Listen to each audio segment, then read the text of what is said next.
आजकल हमारे देश के सोशल मीडिया में E20 पेट्रोल को लेकर बहुत चर्चा हो रही है कि इसका इस्तेमाल हमारे गाड़ियों के लिए सही है या नुकसानदायक।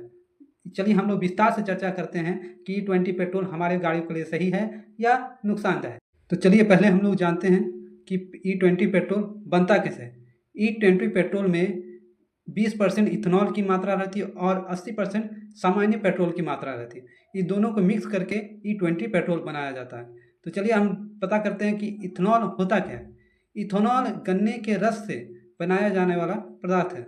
गन्ने के रस से बनाया जाता है इथेनॉल, समझे। इथेनॉल बनाने का उद्देश्य यही है कि पर्यावरण को स्वच्छता रखा जाए और इसकी वायु पोल्यूशन कम हो और इसके थ्रू ही किसानों को रोजगार का सहायता ज़्यादा से ज़्यादा मात्रा में मिले। इसीलिए ये इथेनॉल का उपयोग हम लोग ने जान चुके हैं कि इथेनॉल बनता कैसा है।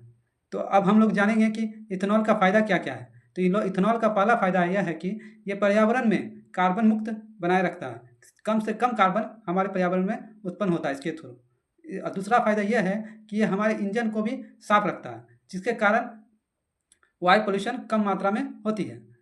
तीसरा फ़ायदा यह है कि इससे हमारा देश ऊर्जा निर्भर हो सकता है, आत्मनिर्भर हो सकता है, जिसकी मदद से हम लोग कम मात्रा में कच्चा तेल बाहरी देश से प्राप्त करेंगे। हम लोगों ने E20 पेट्रोल का फ़ायदा जान लिया। अब चलिए जानते हैं इसके नुकसान क्या है। इसका पहला नुकसान है कि हमारे माइलेज में इसकी गिरावट आ सकती है।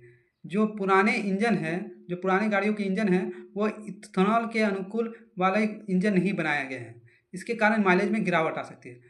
E20 पेट्रोल के हम लोग ने फ़ायदे और नुकसान दोनों ही जान लिए। तो चलिए आप लोग चेक करते हैं कि ये हमारे इंजन के लिए उपयुक्त है या नहीं है। तो इसको चेक करने का पहला स्टेप ये है कि अपना फ्यूल टैंक का ढक्कन खोलिए। ढक्कन खोलने के बाद यदि आपके फ्यूल टैंक के ढक्कन में E20 लिखा हो तो समझ लीजिए आप इसका इस्तेमाल पूरी भरपूर मात्रा में कर सकते हैं। लेकिन यदि आपके फ्यूल टैंक के ढक्कन में E10 लिखा हो तो समझ लीजिए इसका इस्तेमाल आप नहीं कर सकते हैं। तो खास करके आप अपना ढक्कन खोल के चेक कर लीजिए किसका इस्तेमाल कर सकते हैं का, इसीलिए आप खास करके ये चेक कर लीजिए या सर्विस सेंटर से सलाह मशवरा कर लीजिए, उसके बाद इसका इस्तेमाल कीजिए। अन्यथा बाद में प्रॉब्लम होगी और आप ही को दिक्कत की सामना करना पड़ेगा। इसलिए सतर्क रहिए और इस तरह के फैक्ट को जानने के लिए हमारे चैनल को लाइक एंड सब्सक्राइब करें और कुछ भी दिक्कत हो कमेंट कीजिए। नमस्ते।